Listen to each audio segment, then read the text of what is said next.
Will Sparks for Eurasia Live. I have a bad cold, but it's my birthday, so I don't really care.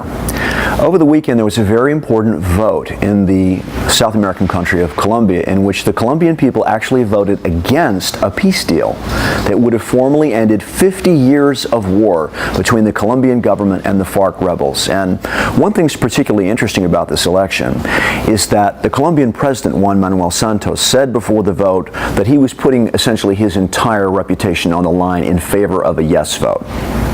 Turnout was low, the margin was narrow, but the Colombian people said, we don't care what you want, we're voting no. Which raises an interesting question.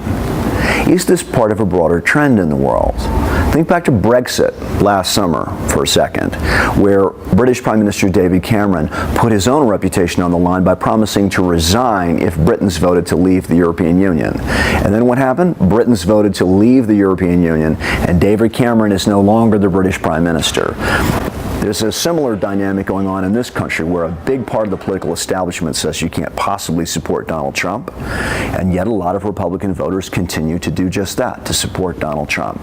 But let's look ahead for a moment, because there's another very important referendum coming up before the end of the year. On December the 4th in Italy, there's going to be a vote on constitutional change, another referendum.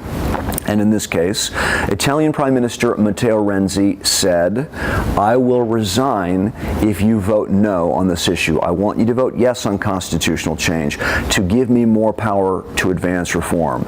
He's looking at tight polls, and he's walked that back a little bit recently. But his reputation is on the line, just like David Cameron's was, just like Santos was in Colombia. Is there a trend here emerging of government saying, please vote this way, and people saying, no, thank you, we're going to vote the other way? Particularly important as we go into major elections next year.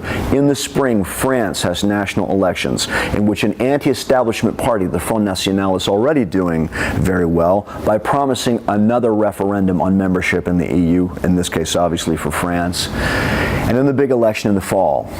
If Angela Merkel stands for re-election, which we think she will, the German national election next fall is in some ways very much a referendum on Angela Merkel and her leadership as chancellor. Something to think about going into next year.